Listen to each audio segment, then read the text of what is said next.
Here's my selective summary of the news headlines found on the website of the Canadian Broadcasting Corporation, partly for today, October the 17th, and possibly partly for yesterday, October the 16th, 2018. As always, no copyright infringement intended. Well, today's top news story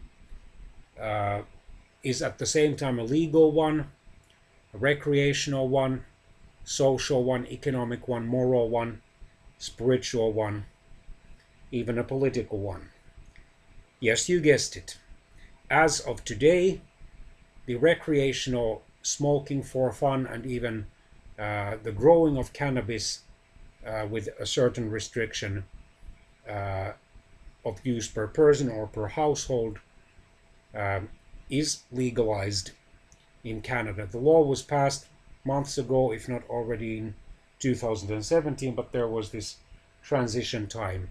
Critics of the new law claim that it will make cannabis more attractive, especially for a growing number of Canadian teenagers, and that the controlling of cannabis smoking, and especially the educational efforts to persuade the drug addicts to give up the drug, or to persuade those who consider experimenting with cannabis and or other drugs not to do that, will be much more difficult. Defenders claim that now that it is legal, it is much easier to control, and then much easier to target educational, health, and social work efforts at those who have problems controlling their drug use. The first legal weed sold in Canada at Newfoundland shops. Scott Bryson denies lobbying for shipbuilder as court fight over Navy officer intensifies. The Canadian federal government, controlled by the Liberals, is to waive fee and waiting time for pot pardons. Canada's giant public health experiment with legalized cannabis begins. Indigenous inquiry expected to hear testimony on violence, human trafficking. Lawyer says the convicted rapist and killer of at least 3 teenage girls at the time, including his former wife's younger sister, Paul Bernardo, who has in prison changed his name to Paul Teal, will express remorse in parole bid. Here's why it's unlikely to sway the board. Nearly 25 years after Paul Bernardo was convicted of first-degree murder in the deaths of Ontario teens Kristen French and Leslie Mahaffey, and those killings took place in April 1992 and June 1991. However, he and his then fiancée Karla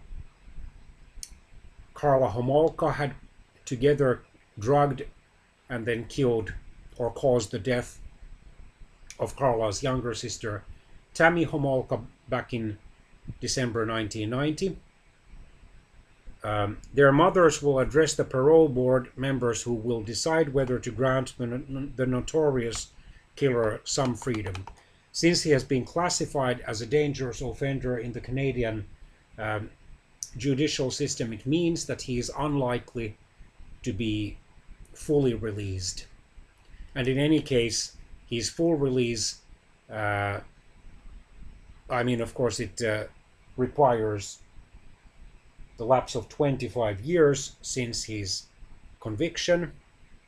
And even then, of course, the parole board can make recommendations against the release. And if he is still considered, according to the parole board, a dangerous offender to the society, he is likely to remain behind bars. By striking a plea bargain with the prosecution in 1993, his former wife Karla was able to have her prison sentence reduced to 12 years. She was released in 2005 and has since changed her name legally at least twice. As of 2016, she was living in Quebec, Canada's only majority French-speaking province. Canadian cannabis entrepreneurs dream big in the face of uncertainty. Federal government's tariff relief plan faces criticism. Morneau says 50 firms tariff-free.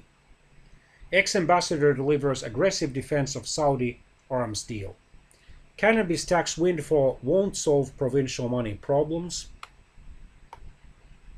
This 92-year-old birthday boy received 4,500 cards from around the world. Saskatchewan First Nation won't recognize government jurisdiction over cannabis. Kativik School Board in northern Quebec calls emergency meeting in wake of youth suicides. Scott Bryson denies lobbying for shipbuilder as court fight over Navy officer intensifies. Campfires and cannabis. Parks Canada says it's okay to smoke pot at campsites.